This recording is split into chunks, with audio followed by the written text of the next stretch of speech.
नमस्कार मित्रांनो, जय महाराष्ट्र. स्वागत आहे तुमचं आपल्या योजना करो या लोकप्रिय युट्यूब चॅनलवरती. तर एकंदरीत मित्रांनो, तुम्ही पोस्ट ऑफिसची 1,00,000ची जर एफ.डी केली तर किती तुम्हाला लाभ मिळू शकतो या संदर्भात आपण सविस्तर माहिती जाणून घेण्याचा आपण प्रयत्न करणार आहोत. पोस्ट ऑफिस फिक्स्ड डिपॉझिट किंवा पोस्ट ऑफिस टाइम डिपॉझिट हा भारतातील सुरक्षित आणि लोकप्रिय गुंतवणुकीचा पर्याय आहे आणि ही योजना सरकारच्या पाठबळाने समर्थित केल्या असल्याने गुंतवणूकदारांसाठी अत्यंत विश्वासार्ह मानली जाते. 2025 मध्ये पोस्ट ऑफिसने आपल्या फिक्स्ड डिपॉझिट स्कीमच्या व्याजदर आणि नियमामध्ये काय बदल केलेले आहेत या लेखात आपण या व्हिडिओच्या माध्यमातून पोस्ट ऑफिस एफ.डी 2025 साठी काय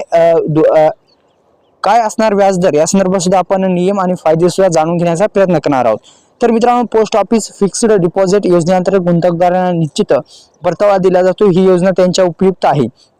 तर निश्चित मित्रांनो, पोस्ट ऑफिस म्हटल्याच्या नंतर विश्वासार्ह असं ही बँक आहे. आपण पोस्ट पेमेंट बँकचं पोस्टाचं खातं सुद्धा असेल आणि याच्यामध्ये पोस्ट ऑफिस फिक्स्ड डिपॉझिट वेगवेगळ्या योजना राबवल्या जातात. त्या योजनेचा जरूर लाभ घेत जा.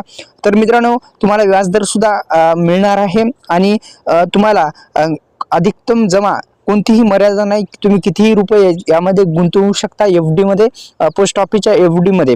तर एकंदरीत मित्रांनो, ही जी आपण स्क्रीनवर माहिती बघत आहात ती माहिती जर तुम्हाला पाहिजे असेल किंवा आपण गुगलवरती सुद्धा टाईप करू शकता पोस्ट ऑफिस एफ.डी योजना आणि सविस्तर माहिती वाचून तुम्ही या पोस्ट ऑफिसच्या योजनेचा फायदा घेऊ शकता.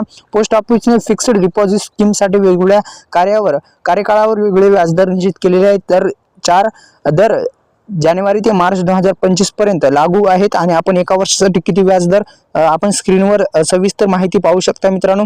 आणि एफ.डी जर तुम्हाला करायची असेल तर अधिक माहिती घेऊन तुम्ही सुरू करू शकता पोस्ट ऑफिसची एफ.डी. अधिकृत जे पोस्ट ऑफिस आहे तुमच्या जवळ कुठे असेल तर तिथे जाऊन सुद्धा माहिती घेऊ शकता आणि आपल्या युट्यूब चॅनलला तुम्ही सबस्क्राईब करू शकता. तर पोस्ट ऑफिस फिक्स्ड डिपॉझिट खाते उघडण्यासाठी प्रक्रिया सोपी आहे. यासाठी खालील चरणाचे पालन करावे. सुरुवातीस पोस्ट ऑफिसच्या शाखेत तुम्हाला जावे लागणार आहे.